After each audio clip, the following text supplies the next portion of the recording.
พิธีมอบหาใบยั่งยืนหน่วยภาคปลอดภัยเข้มแข็งหนักแน่นให้แก่หน่วยภาคฮักฐานแผนกแรงงานและสวัสดิการสังคมแขวงได้จัดขึ้นในวันที่23เมษายน2026อยู่ที่แผนกของตนโดยให้เกียรติเข้าร่วมของสหายสมสดแสงอาภรณ์คณะประจำภาคแขวงประธานกวดกาภาครัฐแขวงมีเลขาห้องเลขาหน่วยภาคฮักฐานแผนกแรงงานและสวัสดิการสังคมแขวงสมาชิกภาคภายในแผนกเข้าร่วม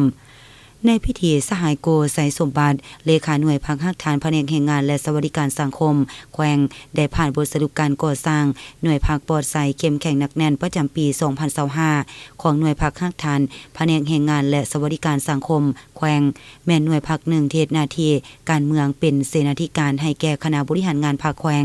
นำพาสมาชิกภาคพนักงานในขอบเขตความรับผิดชอบของตนปฏิบัติตามแนวทางนโยบายของพรรคกฎหมายของรัฐแผนพัฒนาเศรษฐกิจสังคมของแขวงลงสู่หัวหน่วยแรงงานต่างๆเพื่อเฮ็ดให้ผู้สมใสแรงงานและผู้ออกแรงงานมีความเข้าใจถึงสิทธิและพันธะของตนเองเห็นให้ต่างฝ่ายต่างได้รับผลประโยชน์ร่วมกันและปฏิบัตินโยบายด้านต่างๆต่อพนักงานบำนาญผู้เสียองค์ค่าผู้มีผลงานคุณงามความดีต่อประเทศชาติช่วยเหลือสงเคราะห์ผู้ที่ถูกขอหายจากภัยพิบัติและปฏิบัตินโยบายต่างๆต่อผู้ประกันตนให้ถูกต้องตามระเบียบการหน่วยภาคฮักฐานแผนกแรงงานและสวัสดิการสังคมแขวงมีสมาชิกภาคทั้งหมด38สหายหญิง18สหายสมาชิกภาคสมบูรณ์37สหายหญิง17สหายสำรอง1สหายหญิง1สหายสมาชิกภาคทั้งหมดกว่า54กว่าส่วนห้อยของพนักงานราชการในแผนกสั่งรวมแล้วในแต่ละด้านคือ